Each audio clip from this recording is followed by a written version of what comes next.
the things that if you decide to become an herbalist, or even just delve into the world of herbal medicine more seriously, that you're going to want to do is study your history. And that might seem tangential. I actually think it's crucial. As Marcus Garvey wrote, people without its history is like a tree without its roots. There is so much richness and depth to what we can learn from what people have been through in the past and what they are passing on to us as far as wisdom, both practical, clinical information, as well as more broadly than that, it just enriches our lives as herbalists, as humans, as practitioners so much. So I wanted to share something with you briefly right now. When I began studying with David 25 years ago at this point, one of the things that he opened my eyes to was the world of eclectic medicine and the eclectic medical movement from the mid-19th century into the early 20th century. There is a lot to say about them. So all I will say for the moment is that these were physicians, but they were mainly herbalists. 90% of what they used were botanical remedies, herbal remedies, and we owe so much to what they put down in writing and have given to us. Now, they didn't get everything right. I don't think personally they acknowledge the roots of a lot of what they wrote down in as coming and deriving from Native American traditions.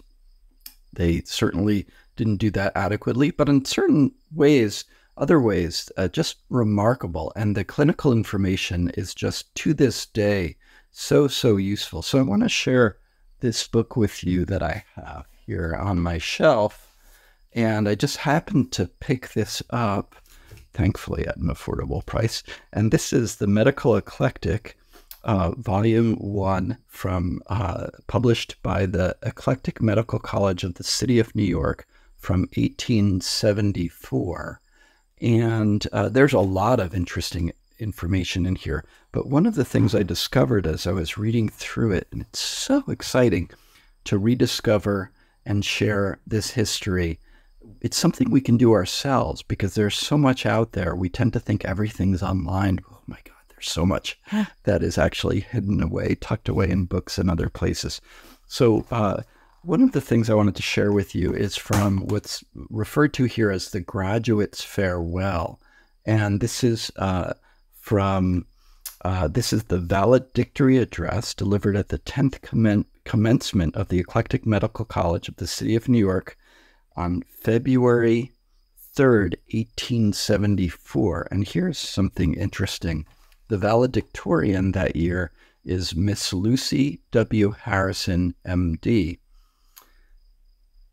That is remarkable and notable in and of itself, that in the year 1874, the valedictorian of the Eclectic Medical College of the City of New York was a woman.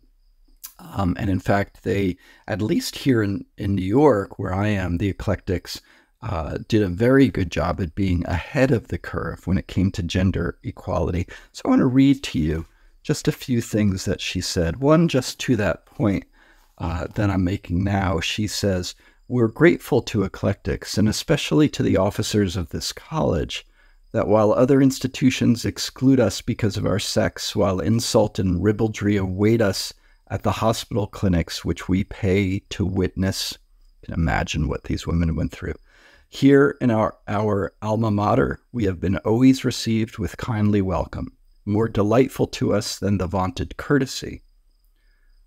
It was conferred, not as a privilege, but as an act of justice."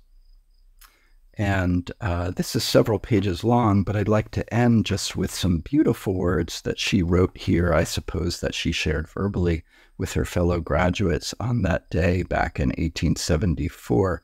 This is just a small snippet. She says, "It is a humane skill that we have been taught, to heal the sick with pure air from the sky, with light from the ether, with sleep and repose, with medicaments to arrest the ravages of fever and inflammation, drawn by subtle chemistry from the plants, which the sun warmed and actinized, and the dews of heaven watered and filled with benign potency.